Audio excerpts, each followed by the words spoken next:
Hello everyone, welcome to another video of PyNet Labs. My name is Chirag and I'm here to provide this video as the solution video of assignment number 11. So this assignment number 11 was posted on the Telegram group of the PyNet Labs, and these assignments are part of $100 giveaway. So if you too want to participate in such giveaways, make sure you join the Telegram group from the link given in the description. Now let's quickly get started and let's see what do we have to solve in this assignment number 11. So this is our assignment number 11 and it says to create a topology like this where we have three VLANs, VLAN 10, 20, 30. Then we have a couple of switches, a router, and then some end devices. So we have these tasks here. So the task number 1 is to configure inter-VLAN routing between the VLANs connected to switch and router. Then configure Dhcp to assign IP address to end devices, then make all VLANs communicate with each other using EIGRPS routing protocol. So we'll begin the configuration. I have a similar type of topology ready with me on this packet tracer. So I'll begin the configuration from creating the VLANs first of all. So I'll just go to this switch, CLI, there, I'll say no, enable config T, and we will start creating the VLANs, VLAN 10, VLAN 20, VLAN 30, exit. If you enjoyed the content of the video, don't forget to like and share the video and subscribe to our channel. Then after that, I'll make the respective interfaces member of their VLANs. So I'll select the range, interface range FA0/1 to 2, and I'll make it participate into VLAN number 10. So switch port access VLAN 10. Then interface range FA0/3 to 4, switch port access VLAN 20. Similarly, interface range FA0/5 to 6, switch port access VLAN 30, and exit. I have created all the VLANs and I have configured all the interfaces into their respective VLANs. Now I'll do the same on this switch as well, which is a layer 2 switch. I'll go inside the CLI, say enable config T, and then VLAN 10, VLAN 20, VLAN 30, exit. Then start making the interfaces member of their respective VLANs. Now in this case, we have FA02 to 3 in VLAN 10, then 4 to 5 in VLAN 20, and 6 to 7 in VLAN 30. So I'll select the range accordingly. Interface range FA0/2 to 3, switch port access VLAN 10. Then interface range FA0/4 to 5, switch port access VLAN 20. Then interface range 5 to 6, switch port access VLAN. Oops, I'm sorry, I selected the wrong range. It should be 6 to 7. So after selecting the range of FA0/6 to 7, I'll say switch port access VLAN 30. I'll make them participate into VLAN 30, exit. After configuring the VLAN, now it's time to configure inter-VLAN routing. So on layer 3 switch, we will use the SVI method and we will create some virtual interfaces for these VLANs so that they can communicate with each other. So I'll say interface VLAN 10. So I have created this SVI for VLAN number 10. I have to use the network 192.168.1.0/26 there. So I'll assign the IP address accordingly. I'll take IP address as 192.168.1.1, 255.255.255.192. Enter and then say exit. Then I'll create another interface for VLAN 20 and will assign it IP address 192.168.2.1, 255.255.255.192. Exit. Then interface VLAN 30, IP address 192.168.3.1, 255.255.255.224 as it is fetch/27 submit, and I'll say exit. I have configured inter-VLAN routing between them, but it will not work until I run this command IP routing. So it enables the feature of routing on this layer 3 switch. Now we are done with configuring inter-VLAN routing using SVIs onto this switch. Let's quickly check the IP addresses onto the interfaces which we have created. So show IP interface brief, and there we have this VLAN 10, 20, 30 with their respective IP addresses. Now it's time to configure inter-VLAN routing using router on a stick method onto this particular topology where we have router and switch and then some end devices. So I have created all the VLANs onto this layer 2 switch. I have made them made the respective interfaces participate into their VLANs. Now it's time to configure the router and create some sub interfaces for these VLANs. So I'll say no to this, say enable config T, and then we will say interface FA0/1 no shutdown. We'll make the interface FA01 up. Then I'll go into sub interface FA01.10. I'll create the first sub interface for VLAN 10. Now use the command encapsulation.1q10 to associate this interface with VLAN 10. Then assign it IP address 192.168.4.1 255 255 255 224. No shutdown, exit.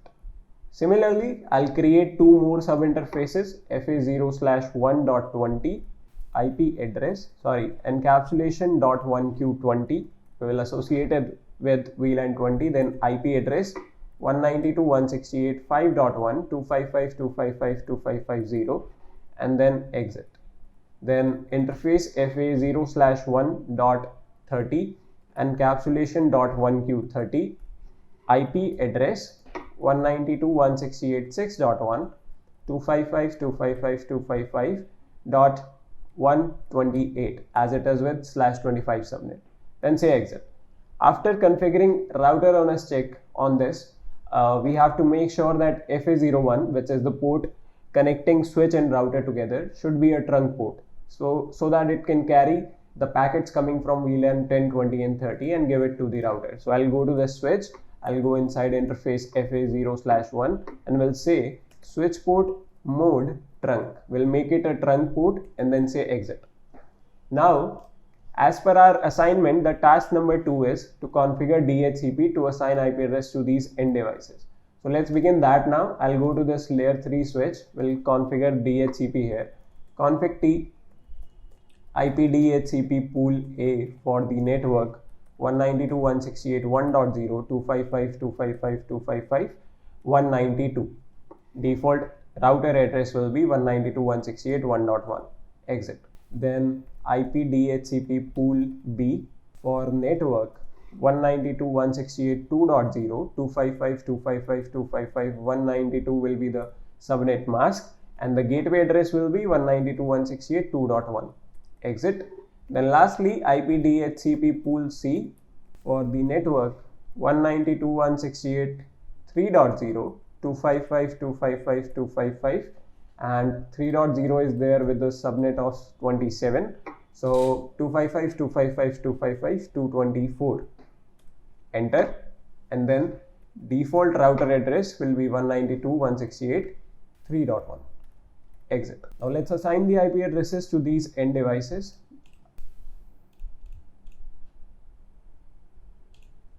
Now after configuring the IP addresses onto these end devices, it's time to configure DHCP on this router as well, so that the end devices which are connected here can also get the IP address. So I'll go to the router and we'll configure DHCP there. Say IP DHCP pool A for the network 192.168.4.0 255 255 255. It's a /27 subnet, so 224 will be the last octet value, and the default router address will be 192.168.4.1. Exit. Then IP DHCP pool B for the network 192.168.2.0 with a subnet of 5.0 with a /24 subnet, and then the gateway address will be 192.168.5.1. Exit. Then IP DHCP pool C for network 192.168.6.0 255 255 255 128 will be the subnet, and the gateway address will be 192.168.6.1. Exit. Now let's assign the IP addresses to these end devices also. I'll go to PC6, desktop IP DHCP. DHCP request successful, we got the IP there. Perfect.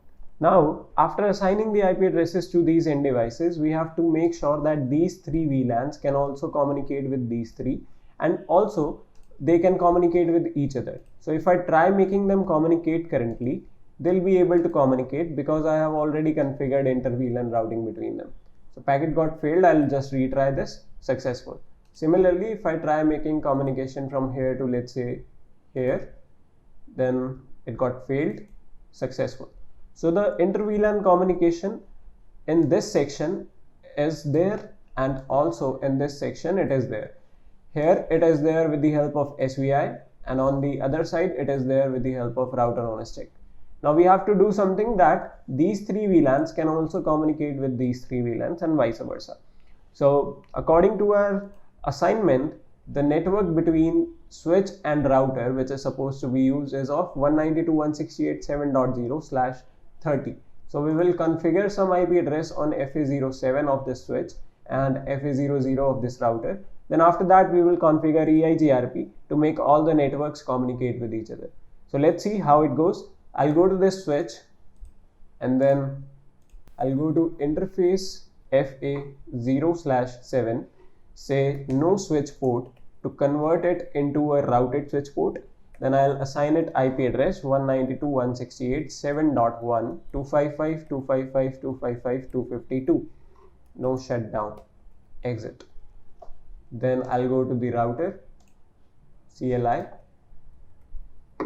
interface FA0/0, IP address 192.168.7.2 255 255 255 252, and then say no shutdown, exit. So the network is up between these two devices, and the network we are using here is 192.168.7.0/30. Now it's time to configure EIGRP and advertise the networks so that they can communicate with each other. I'll go to the switch and there I'll say router EIGRP 10, no auto summary, network 192.168 1.0 with a wildcard mask of 0.0.0. It should be 63. Yeah. Then say network 192.168 2.0, again 0.0.0.63. Then lastly network 192.168 3.0, and this time my wildcard mask should be the inverse of 255.255.224. So it should be 31, right? So 0.0.0.31, 0.0.0.31, exit. After this, I'll go to the router and will advertise the networks into the EIGRP domain there as well. So router EIGRP 10, no auto summary, network 192.168 4.0 0.0.0.63. Okay, it should be 31 as it is a /27 subnet. Then network 192.168 5.0 0.0.0.255, and network 192.168 6.0 0.0.0.128 is there in the last value. So it will become 0.0.0.127. Enter. Then lastly, I will also advertise 192.168 7.0 with 0.0.0.3 as the wildcard mask. Now, I think I missed advertising 7.0 here. So I'll go back to the router EIGRP configuration, and there I will say network 192.168 7.0 0.0.0.3, exit. The neighborship is up. Now it's time to see if we are able to make them communicate with each other. So before that, I'll quickly check the routing table. Say show IP route, and we have some EIGRP routes here. We have it for 4.0 and we have it for 5.0. Then we also have it for 6.0. These are the three indirectly connected networks. Similarly, if I go to this router and say show IP route like this, then I have 1.0/26, I have 2.0/26, I have 3.0/27. Now, after configuring EIGRP, we can check the connectivity by making a communication from this PC to any other PC of this topology. It is first packet got failed. If I retry this, it got successful. Then if I try it from, let's say, PC2 to PC11, then failed and successful. So that means the communication between these VLANs and these VLANs are possible now because we have configured EIGRP and inter-VLAN routing. So we are done with completing the assignment and we are good to submit this now. I hope you guys enjoyed the video and got to learn out of it. So thank you so much for your time. I'll see you in some another video. Till then, take care. Bye-bye.